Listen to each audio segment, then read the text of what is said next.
ಸಮಸ್ತ ಕೇವಲಿಗಳಿಗೆ ಜಯವಾಗಲಿ. ಸಮಸ್ತ ಗುರುಗಳಿಗೆ ಜಯವಾಗಲಿ.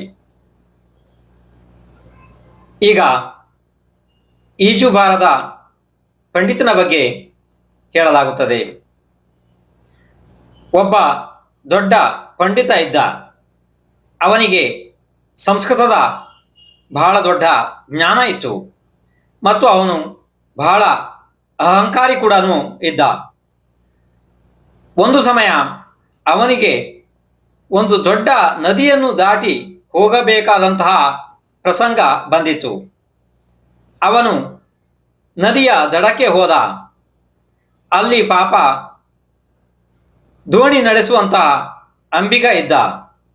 ಅಂಬಿಗನಿಗೆ ಅವನು ಆದೇಶ ಮಾಡಿದ, ವೇಗವಾಗಿ ನನ್ನನ್ನು ಈ ನದಿಯನ್ನು ಪಾರು ಮಾಡು, ನಾನು ಶಾಸ್ತ್ರದ ಚರ್ಚೆ ಮಾಡೋದಕ್ಕೆ ಬೇರೆ ಜಾಗದಲ್ಲಿ ಹೋಗೋದಿದೆ. ಅಂಬಿಕಾ ಪಾಪ ನಮಸ್ಕಾರ ಮಾಡಿ ಅವನನ್ನು ದೋಣಿಯಲ್ಲಿ ಕುಳಿತುಕೊಳ್ಳಲು ಹೇಳಿದ. ನದಿ ಬಹಳ ವಿಸ್ತಾರವಾದದ್ದು ಆಗಿತ್ತು. ಆವಾಗ ಈ ವಿದ್ವಾಂಸ ಅಂಬಿಕನನ್ನು ಪರೀಕ್ಷೆ ಮಾಡಲು ಕೇಳಿದ, ಹೇ ಅಂಬಿಗ, ನಿನಗೆ ವೇದಗಳು ಗೊತ್ತಿದ್ದಾವೆಯೇ? ಪಾಪ ಅಂಬಿಗ ಅಂತ, ಸ್ವಾಮಿ ನನಗೆ ಆ ಶಬ್ದ ಕೂಡ ಗೊತ್ತಿಲ್ಲ. ಅದಕ್ಕೆ ಪಂಡಿತ ಅಂತ, ಹೇ ಅಂಬಿಗ, ನಿನ್ನ 25% ಜೀವನ ವ್ಯರ್ಥ ಆಗಿ ಹೋಯಿತು ಅಂತ ಹೇಳ್ದ.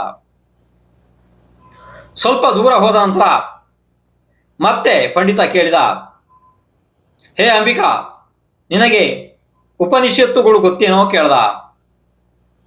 ಆವಾಗ ಆ ಶಬ್ದವನ್ನು ಅರಿಯದಂತಹ ಅಂಬಿಗ ಪಾಪ ತಲೆ ಕೆಳಗೆ ಹಾಕಿ ಹೇಳ್ದ, ಸ್ವಾಮಿ ನನಗೆ ಆ ವಿಷಯ ಯಾವುದೂ ಕೂಡ ಗೊತ್ತಿಲ್ಲ. ಆವಾಗ ಪಂಡಿತ ಅಂದ, ಹೇ ಅಂಬಿಗ, ನಿನ್ನ 50% ಜೀವನ ವ್ಯರ್ಥ ಆಗಿ ಹೋಯ್ತು ಅಂತ ಹೇಳ್ದ. ಸ್ವಲ್ಪ ಮುಂದೆ ಹೋದ ನಂತರ ಪಂಡಿತ ಮತ್ತೆ ಕೇಳ್ದ, ಹೇ ಅಂಬಿಕಾ, ನಿನಗೆ ಭಗವದ್ಗೀತೆ ಗೊತ್ತಾ?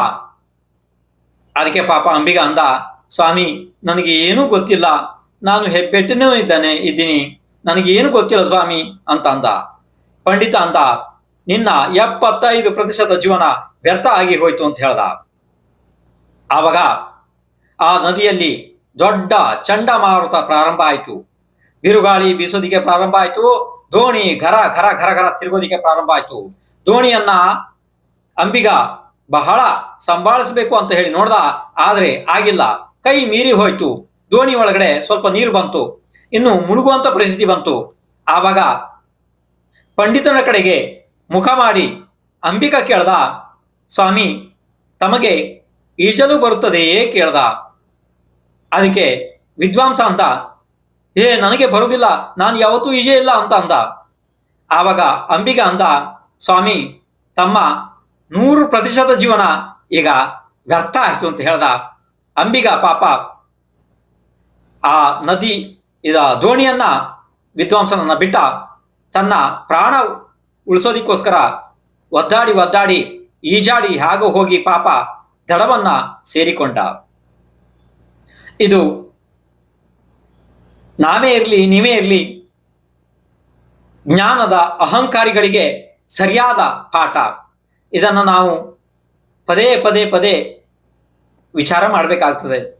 ಅಂದರೆ ಇದರಿಂದಾಗಿ ನಮ್ಮ ಅಹಂಕಾರ ಸಹಜವಾಗಿ ಕಡಿಮೆ ಆಗಿಯೇ ಆಗುತ್ತದೆ.